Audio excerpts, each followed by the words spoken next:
ਇਹ sign board ਬਹੁਤ ਬਿਹਤਰ ਤੁਹਾਨੂੰ ਲੱਗੇਗਾ। ਆਓ ਤੁਸੀਂ ਇੱਥੋਂ ਨਾ ਇੱਥੇ ਦੇਖ ਲਓ। ਹਾਂਜੀ ਇਹ ਸਾਰੇ ਜਿਹੜੀ ਸਾਈਟਸ ਨੇ ਜਿੱਥੇ ਜਿੱਥੇ ਇੰਨੀ ਕਿਲੋਮੀਟਰ ਤੇ ਇੰਨੀ ਦੂਰ ਹੈ ਸਾਰਾ ਇਹ ਸਾਨੂੰ ਮਿਲਦਾ। ਈਵਨ ਮੈਸੋਪੋਟੇਮੀਆ ਦਾ ਵੀ ਲਿਖਿਆ 2500 ਕਿਲੋਮੀਟਰ। ਜੀ ਜੀ ਇੱਧਰ ਵੀ ਹੈ।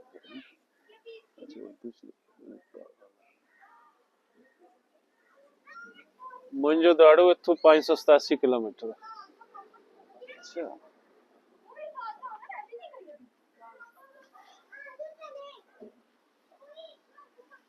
ਇਹ ਮੋਹਨਜੋਦਾੜੋ ਫਿਰ ਸਿੰਧ ਦਾ ਹਿੱਸਾ ਲਾੜਕਾਨਾ ਦੇ ਕੋਲ ਸਿੰਧ ਦੇ ਵਿੱਚ। ਇਹ ਤਸਦੀਕ ਇੱਕੋ ਹੀ ਅੱਛਾ ਜੀ। ਹੜੱਪਾ ਤੇ ਗੱਡੀਆਂ ਵੀ ਜਾਂਦੀਆਂ ਨੇ ਨਾਲ। ਹਾਂਜੀ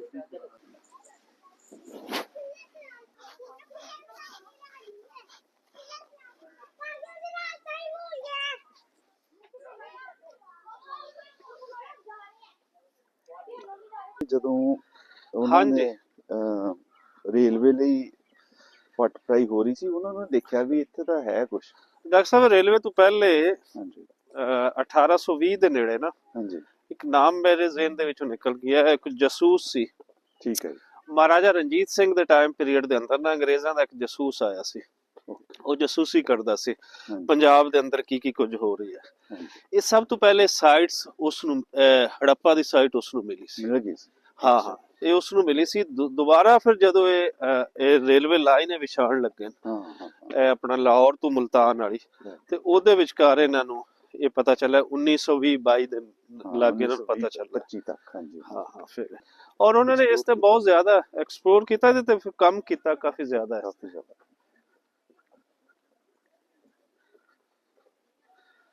ਔਰ ਇੱਥੋਂ ਦੇ ਲੋਕਾਂ ਨੇ ਤੇ ਜਿਹੜੇ ਆਸੇ-ਪਾਸੇ ਸਨ ਉਹ ਪਾਰਟੀਸ਼ਨ ਤੋਂ ਪਹਿਲੇ ਤੱਕ ਇਹ ਦੱਸਦੇ ਨੇ ਕਿ ਇੱਥੋਂ ਦੇ ਆਸੇ-ਪਾਸੇ ਦੇ ਘਰਾਂ ਦੇ ਵਿੱਚ ਜ਼ਿਆਦਾ ਇੱਟਾਂ ਜਿਹੜੀਆਂ ਇੱਥੋਂ ਲੈ ਕੇ ਉਹ ਇੱਥੋਂ ਹੀ ਲੈ ਕੇ ਤੇ ਲੋਕ ਆਸੇ-ਪਾਸੇ ਦੇ ਨਿਕਲ ਪੰਜਾਬ ਦੇ ਵਿੱਚ ਵੀ ਜਿੱਥੇ ਨਿਕਲਿਆ ਨਾ ਨੇੜੇ ਦੇ ਪਿੰਡਾਂ ਦੇ ਲੋਕ ਇੱਟਾਂ ਕੱਢ ਕੇ ਉਹਨਾਂ ਨੂੰ ਪਤਾ ਨਹੀਂ ਸੀ ਨਾ ਵੀ ਇਹ ਕਿਤਨੀ ਹਾਂ ਇਹ ਚੀਜ਼ ਹੈ ਕਿਸ ਸਿਵਲਾਈਜੇਸ਼ਨ ਨੂੰ ਇਹ ਡਿਪਿਕਟ ਕਰ ਰਹੀ ਹੈ। ਉਹਨਾਂ ਨੂੰ ਨਹੀਂ ਇਹਨਾਂ ਚੀਜ਼ਾਂ ਦਾ ਪਤਾ।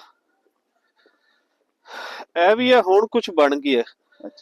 ਇਹ ਜਿਹੜਾ ਰਸਤਾ ਹੈ ਮੈਂ ਕੋਈ ਆਇਆ ਇੱਥੇ 5 ਸਾਲ ਪਹਿਲੇ ਮੈਂ ਇੱਥੇ ਆਇਆ 5 ਸਾਲ ਪਹਿਲੇ ਇੱਥੋਂ ਬਿਲਕੁਲ ਇੱਕ ਡੰਡੀ ਜੀ ਉੱਪਰ ਜਾਂਦੇ ਸੀ ਉਹਦੇ ਉੱਪਰ ਅਸੀਂ ਗਏ ਸੀ। 6 ਸਾਲ ਹੋ ਗਏ ਹੁਣ ਬਸ। ਤਾਂ ਸਾਨੂੰ ਇਹ ਵੀ ਪਤਾ ਲੱਗਦਾ ਹੈ ਕਿ ਅਸੀਂ ਉਸ ਵੇਲੇ ਵੀ ਇੰਨੀ ਕੁ ਕਣਕ ਉਗਾਉਂਦੇ ਸਾਂ ਤੇ ਇੰਨੀ ਕੁ ਪਲੈਨਿੰਗ ਅਸੀਂ ਕਰਦੇ ਸਾਂ ਕਿ ਅਸੀਂ ਉਸ ਵੇਲੇ ਆਪਣੇ ਸ਼ਹਿਰੀਆਂ ਵਾਸਤੇ ਆਪਣੇ ਲੋਕਾਂ ਵਾਸਤੇ ਅਸੀਂ ਉਸ ਵੇਲੇ ਗੱਲਾ ਜਿਹੜਾ ਸੀ ਕਣਕ ਸੀ ਉਹ ਇੱਥੇ ਸਟੋਰ ਕਰਦੇ ਸੀ। ਇੱਥੋਂ ਆ ਜਿਹੜੀ ਸਾਈਟ ਹੈ ਇਹਨੂੰ ਫੈਜ਼ਲ ਤੋਂ ਨੇੜੇ ਦਿਖਾਓ। ਇਹ ਪੁਰਾਣੇ ਘਰ ਨੇ ਪਰ ਇਸ ਜਗ੍ਹਾ ਤੋਂ ਜਿਹੜੇ ਹੜੱਪਾ ਸਿਵਲਾਈਜੇਸ਼ਨ ਦੇ ਆਪਾਂ ਨੂੰ ਭਾਂਡੇ ਉਸ ਵੇਲੇ ਵਰਤਣ ਜਿਹੜੇ ਲੋਕ ਵਰਤਦੇ ਸੀ ਕਾਪਰ ਦੇ ਵੀ ਸੀ। ਇਹ 5000 4500 ਪਹਿਲਾਂ ਵਾਲੀ ਸੱਭਿਅਤਾ ਨੂੰ ਆਪਾਂ ਬ੍ਰੌਂਜ਼ ਏਜ ਕਹਿ ਦਿੰਦੇ ਹਾਂ ਤੇ ਕਾਪਰ ਦੇ ਬਰਤਨ। ਇੱਕ ਉੱਥੇ ਥੜਾ ਬਣਿਆ ਸਾਹਮਣੇ ਜੀ ਜੀ ਇਹ ਨਹਾਉਣ ਲਈ ਥੜਾ ਯੂਜ਼ ਕੀਤਾ ਜਾਂਦਾ ਸੀ ਨਾਲ ਹੌਦਰੀਆਂ ਬਣੀਆਂ ਹੋਈਆਂ ਪਾਣੀ ਲਈ ਤੇ ਹਰ ਇੱਕ ਚੀਜ਼ ਦੀ ਜਿਹੜੀ ਰਹਿਣ ਦਾ ਜੋ ਰਹਿਣ ਸਹਿਣ ਸੀ ਨਾ ਬੜੇ ਐਡਵਾਂਸ ਸੀਗਾ ਜੇ ਅੱਜ ਦੇ ਮੁਕਾਬਲੇ ਨਾਲ ਆਪਾਂ ਦੇਖੀਏ। ਨਹੀਂ ਤਾਂ ਕਈ ਵਾਰ ਆਪਾਂ ਸੋਚਦੇ ਵੀ ਹੋ ਸਕਦਾ 5000 ਸਾਲ ਪਹਿਲਾਂ ਜੰਗਲੀ ਲੋਕ ਹੋਣ ਪਰ ਇਦਾਂ ਦੀ ਗੱਲ ਨਹੀਂ ਹੈ। ਹੈਰਾਨੀ ਹੁੰਦੀ ਹੈ ਕਿ ਕਿੰਨਾ ਕੁਛ ਦੇਖਿਆ ਗਿਆ ਤੇ ਕਿਉਂਕਿ ਆ ਜਿਹੜੇ ਨਹਾਉਣ ਵਾਲੇ ਥੜੇ ਨੇ ਇਹ ਪ੍ਰਾਈਵੇਟ ਨਹੀਂ। ਇੱਕ ਘਰ ਦੇ ਵਿੱਚ ਇੱਕ ਹੁੰਦਾ ਸੀ ਕਈ ਵੱਡੇ ਘਰ ਨੇ ਕਈ ਛੋਟੇ ਘਰ ਨੇ ਮੌਕੇ ਦੇ ਹਿਸਾਬ ਨਾਲ ਜਿੱਦਾਂ ਕਿਸੇ ਦਾ ਆਪਣਾ ਕੰਮਕਾਰ ਹੋਏਗਾ। ਤੇ ਅੱਛਾ ਤੁਸੀਂ ਅਨੁਪਾਤ ਦੇਖੋ ਹਰ ਇੱਕ ਚੀਜ਼ ਦਾ। ਆ ਦਰਵਾਜ਼ਾ ਤੇ ਏਡਾ ਹੀ ਇਹ ਆ ਤੇ ਦੂਸਰਾ ਤੇ ਏਡਾ ਹੀ ਇਹ ਤੀਸਰਾ ਆ ਮੇਰੇ ਖਿਆਲ ਵਿਚਕਾਰੋਂ ਗਲੀ ਹੈ। ਬਹੁਤ ਵਧੀਆ ਜੀ। ਨਹੀਂ ਤਾਂ ਕਈ ਵਾਰ ਆਪਾਂ ਸੋਚਦੇ ਵੀ ਹੋ ਸਕਦਾ 5000 ਸਾਲ ਪਹਿਲਾਂ ਜੰਗਲੀ ਲੋਕ ਹੋਣ ਪਰ ਇਦਾਂ ਦੀ ਗੱਲ ਨਹੀਂ ਹੈ। ਹੈਰਾਨੀ ਹੁੰਦੀ ਹੈ ਕਿ ਕਿੰਨਾ ਕੁਛ ਦੇਖਿਆ ਗਿਆ ਤੇ ਕਿਉਂਕਿ ਆ ਜਿਹੜੇ ਨਹਾਉਣ ਵਾਲੇ ਥੜੇ ਨੇ ਇਹ ਪ੍ਰਾਈਵੇਟ ਨਹੀਂ। ਇੱਕ ਘਰ ਦੇ ਵਿੱਚ ਇੱਕ ਹੁੰਦਾ ਸੀ ਕਈ ਵੱਡੇ ਘਰ ਨੇ ਕਈ ਛੋਟੇ ਘਰ ਨੇ ਮੌਕੇ ਦੇ ਹਿਸਾਬ ਨਾਲ ਜਿੱਦਾਂ ਕਿਸੇ ਦਾ ਆਪਣਾ ਕੰਮਕਾਰ ਹੋਏਗਾ। ਇਹ ਇੱਧਰ ਜ਼ੂਮ ਕਰੋ ਦੇਖੋ ਇੱਥੇ ਕੁਝ ਵੱਡੇ ਘਰ ਨੇ ਆਮ ਘਰਾਂ ਨਾਲ ਜਿਹੜੇ ਆਪਾਂ ਰਸਤੇ 'ਚ ਦੇਖਦੇ ਹਾਂ, ਤੇ ਕੁਛ ਆ ਗੋਲ ਗੋਲ ਜਿਹੜੇ ਚੱਕਰ ਜਿੱਥੇ ਬੈਠਣ ਦੀ ਜਗ੍ਹਾ। ਇਹ ਲੱਗ ਰਿਹਾ ਕਿ ਜਾਂ ਜਿਹੜੇ ਜਿਨ੍ਹਾਂ ਨੇ ਖੁਦਾਈ ਕੀਤੀ ਹੈ ਉਹਨਾਂ ਦੀ ਖੋਜ ਦੇ ਮੁਤਾਬਕ ਜਿਹੜੀ ਜਦੋਂ ਇੱਟ ਬਣਦੀ ਸੀ ਜਾਂ ਬਰਤਨ ਬਣਦੇ ਸੀ, ਜਦੋਂ ਫੈਕਟਰੀ ਕਹਿ ਲਓ, ਮੈਟਲ ਨੂੰ ਤੋੜ ਕੇ ਜਾਂ ਭੰਨ ਕੇ ਤੇ ਇੱਟਾਂ, ਉਹ ਕੰਮ ਕਰਨ ਦੀ ਜਗ੍ਹਾ ਸੀ। ਤੇ ਵੱਡੇ ਘਰ ਇਸ ਕਰਕੇ ਨੇ ਬਈ ਜਿਵੇਂ ਲੇਬਰ ਤੇ ਲੈਣ ਲਈ ਕਿ ਘਰ ਦੇ ਵਿੱਚ ਕਈ ਲੋਕ ਰਹਿੰਦੇ ਹੋਣਗੇ, ਇਹ ਆਮ ਰਿਹਾਇਸ਼ ਨਹੀਂ ਹੈਗੀ। ਸੋ ਇਹ ਜਿੱਥੇ ਕੰਮ ਸੀ ਚੱਲ ਰਿਹਾ, ਉਹ ਜਿੱਦਾਂ ਆਪਾਂ ਅੱਜ ਕੱਲ ਇੰਡਸਟਰੀਅਲ ਏਰੀਆ ਕਹਿ ਦਿੰਦੇ ਆ ਕਿ ਇੰਡਸਟਰੀਅਲ ਏਰੀਆ ਸੀ ਹੜੱਪਾ ਸਿਵਲਾਈਜੇਸ਼ਨ ਦਾ। ਜੀ ਜੀ। ਤੇ ਉਹਨਾਂ ਦੀ ਅਲੱਗ ਜਗ੍ਹਾ ਸੀ, ਅਲੱਗ ਬੈਠਣ ਰਹਿਣ ਲਈ ਕੁਆਰਟਰਸ ਬਣੇ ਹੋਏ ਸੀ। ਇਹ ਕੁਆਟਰਾਂ ਦੇ ਵਿੱਚ ਡਾਕਟਰ ਸਾਹਿਬ ਇੱਕ ਹੋਰ ਚੀਜ਼ ਵੀ ਹੈ। ਹਾਂਜੀ। ਇਹਨਾਂ ਦੇ ਵਿੱਚ ਨਾ ਇਸੇ ਤਰ੍ਹਾਂ ਹਰ ਕੁਆਟਰ ਦੇ ਵਿੱਚ ਅਲੱਗ-ਅਲੱਗ ਗਲੀ ਜਾ ਰਹੀ। ਅੱਛਾ ਜੀ। ਉਹ ਜਗ੍ਹਾ ਪੱਠੇ ਦੀ ਲੱਗੀ ਹੋਈ ਹੈ। ਅੱਛਾ ਅੱਛਾ ਅੱਛਾ ਕਰਨ ਵਾਸਤੇ ਜੋ ਵੀ ਆਪਣਾ ਵਰਕਸ਼ਾਪ ਦਾ। ਇਹ ਇੱਟਾਂ ਉਦੋਂ ਦੀਆਂ ਹੋਣਗੀਆਂ 5000 ਸਾਲ ਪੁਰਾਣੀਆਂ। ਹਾਂਜੀ, ਇਹ ਇੱਟਾਂ ਪੁਰਾਣੀਆਂ, ਇੱਟ ਪੁਰਾਣੀ ਹੈ ਤੇ ਉਹਦੇ ਉੱਤੇ ਹੀ ਮਿਆਦ ਰੱਖੀ ਹੈ। ਇਹ ਮਤਲਬ ਇਦਾਂ ਹੀ ਨਿਕਲੀਆਂ ਜਾਂ ਬਾਅਦ ਚ ਇਦਾਂ ਐਡਜਸਟ ਕੀਤੀਆਂ? ਇਹ ਤਾਂ ਕਿਤੇ ਥੱਲੇ ਜਿਸ ਤਰੀਕੇ ਨਾਲ ਇਹ ਬਾਅਦ ਵਿੱਚ ਐਡਜਸਟ ਕੀਤੇ, ਲੇਕਿਨ ਉਸੇ ਤਰੀਕੇ ਦੇ ਨਾਲ ਜਿਸ ਤਰੀਕੇ ਨਾਲ ਥੱਲੋਂ ਨਿਕਲੀਆਂ ਨਾ ਉਂਝ ਹੀ ਕੀਤੀਆਂ ਨੇ। ਔਰ ਇਹਦੇ ਵਿੱਚ ਜਿਹੜੀ ਇੱਟ ਦਾ ਸਾਈਜ਼ ਹੈ, ਜੋ ਵੀ ਚੀਜ਼ ਹੈ ਨਾ, ਇਹ ਬਾਅਦ ਵਿੱਚ ਨਹੀਂ ਲਿਆਂਦੀ ਹੋਈ, ਇਹ ਉਹੀ ਇੱਟ ਹੈ।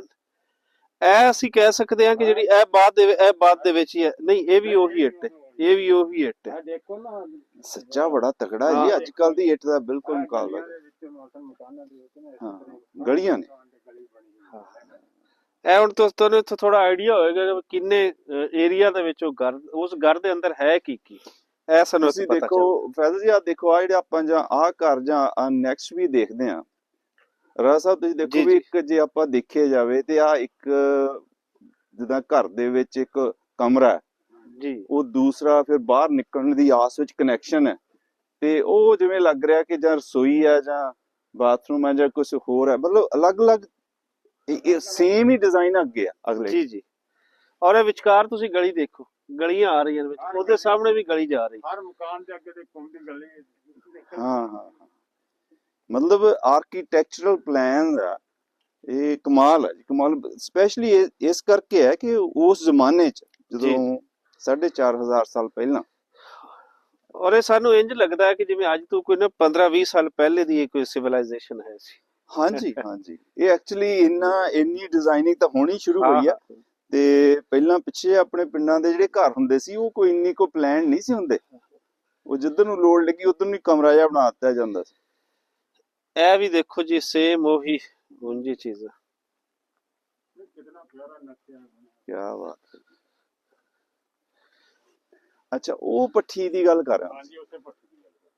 ਅੱਛਾ, ਉਹਦੇ ਉਹ ਪੱਠਾ ਜਿੱਦਾਂ ਆਪਾਂ ਕਹਿੰਦੇ, ਇਹਦੇ ਚ ਇੱਟਾਂ ਬਣਦੀਆਂ ਸੀ? ਨਹੀਂ, ਇੱਟਾਂ ਨਹੀਂ ਸੀ ਬਣਦੀਆਂ। ਹਾਂਜੀ, ਇਹਦੇ ਚ ਮਤਲਬ ਕਾਪਰ ਦੇ ਬਰਤਨ, ਕਾਪਰ ਦੇ ਔਜ਼ਾਰ ਵਗੈਰਾ ਤੇ ਮਤਲਬ ਜਿਵੇਂ ਅੱਜ ਕੱਲ ਦਾਤੀਆਂ ਵਗੈਰਾ ਨਹੀਂ। ਹਾਂਜੀ ਹਾਂਜੀ, ਹਾਂ ਹਾਂ, ਇਹ ਮੈਟਲ ਦਾ ਸਮਾਨ, ਫਿਰ ਉਹਨੂੰ ਪੱਠੀ ਗਰਮ ਕਰਕੇ ਤੇ ਉਹਨੂੰ ਇੱਕ ਤਰ੍ਹਾਂ ਦੀ ਉਸ ਵੇਲੇ ਦੀ ਆਇਰਨ ਵਰਕਸ਼ਾਪ। ਹਾਂ, ਆਪਾਂ ਮਿਊਜ਼ੀਅਮ ਚ ਦੇਖ ਕੇ ਆਏ ਆ, ਉਹ ਛੋਟੀ ਛੋਟੀਆਂ ਕਈਆਂ ਟਾਈਪ ਦੇ ਰੰਬੇ ਤੇ ਉਹ ਖੁਰਚਣੇ ਤੇ ਬਰਤਨ ਵਾਲੀਆਂ ਚੀਜ਼ਾਂ, ਉਹ ਵੀ ਇੱਥੇ ਬਣਦੀਆਂ ਸੀ। ਜ਼ਾਹਰੀ ਗੱਲ ਹੈ, ਲੋਕ ਆਪ ਹੀ ਬਣਾਉਂਦੇ ਸਨ, ਆਪ ਹੀ ਬਣਾਉਂਦੇ ਸੀ, ਕਿਉਂਕਿ ਤੂੰ ਹੋਰ ਤਾਂ ਨਹੀਂ ਲਿਆਂਦੇ ਸਨ, ਆਪ ਬਣਾਉਂਦੇ ਸਨ ਹਰ ਇੱਕ ਚੀਜ਼। ਇਹ ਉੱਚੀ ਥਾਂ ਤੇ ਆ ਕਿਉਂਕਿ ਉੱਪਰੋਂ ਥੱਲਿਓਂ ਇਹਦੇ ਲੱਕੜ ਵਗੈਰਾ ਪੈਂਦੀ ਹੋਏਗੀ, ਉੱਪਰ ਇਹਦੇ ਉਹ ਸਮਾਨ ਰੱਖਿਆ ਜਿਹੜਾ ਗਰਮ ਕਰਨਾ। ਅੱਛਾ, ਇੱਕ ਆਓ, ਅੱਛਾ, ਮੈਨੂੰ ਲੱਗਦਾ ਮੈਂ ਪਿਛਲੀ ਜਿਹੜੀ ਸਾਈਟ ਉਹਦੇ ਤੇ ਬੋਲਿਆ ਵਾ, ਉਹ ਗੱਲੇ ਵਾਲੀ ਤਾਂ ਅਗਲੀ ਹੈ ਨਾ, ਇਹ ਮੈਂ ਸਟਾਰਟ ਦੇ ਵਿੱਚ ਨਾ ਮੈਂ ਥੋੜਾ ਜਿਹਾ ਕੱਟਿਆ। ਹਾਂ ਹਾਂ, ਆਹ ਲੱਗ ਰਹੀ ਉਹ ਚੀਜ਼ ਜਿੱਦਾਂ ਨਾ, ਜਿੱਦਾਂ ਪੱਟ ਹੋਇਆ ਉਦਾਂ ਹੀ ਰੱਖਿਆ। ਰਾਵੀ ਕਿੱਥੇ ਤੱਕ ਵਗਦਾ ਰਹੀ? ਇਸ ਤੋਂ ਪਰੇ ਤੱਕ ਰਾਵੀ ਸੀ। ਹਾਂ ਹਾਂ, ਤਕਰੀਬਨ 10 ਕਿਲੋਮੀਟਰ ਬੈਕ।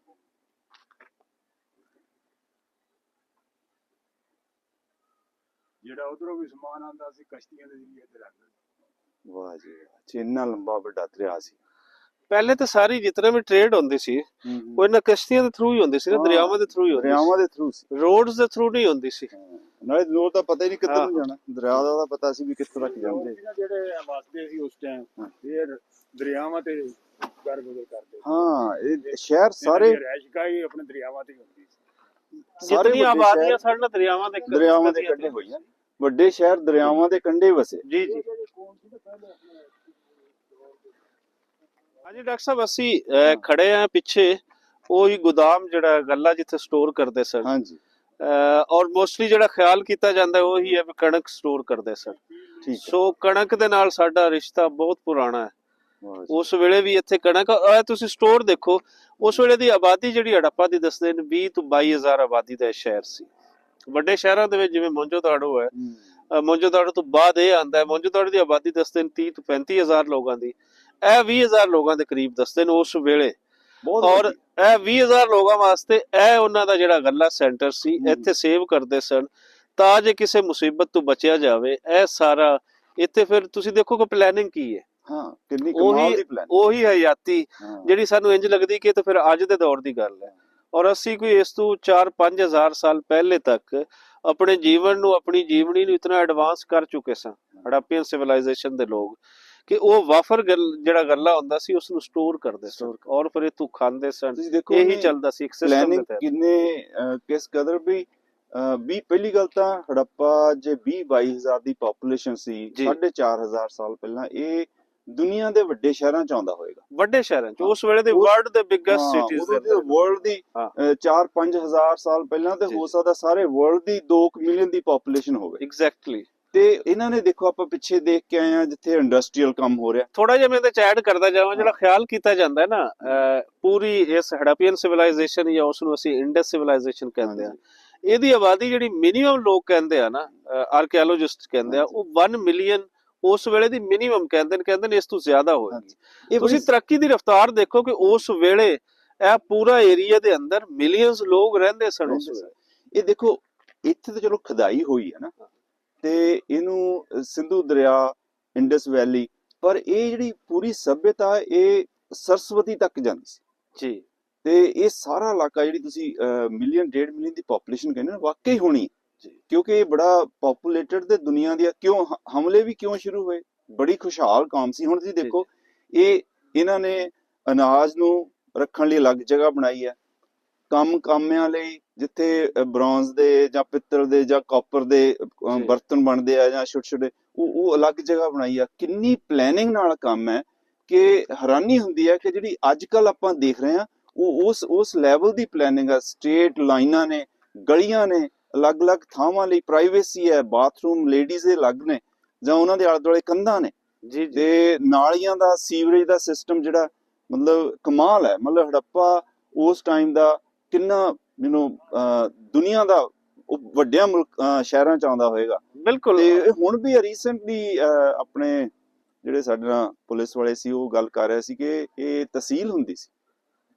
ਤੇ ਨਾਲੇ ਤੁਸੀਂ ਫੈਜ਼ਲ ਜੀ ਥੋੜਾ ਜਿਹਾ ਆ ਪਿਛਲੇ ਪਾਸੇ ਖੇਤ ਦਿਖ ਰਹੇ ਨਾ, ਇਹ ਹੁਣੇ ਦੱਸ ਕੇ ਹਟੇ ਕਿ ਇਹ ਪੂਰਾ ਰਾਵੀ ਦਰਿਆ ਸੀ।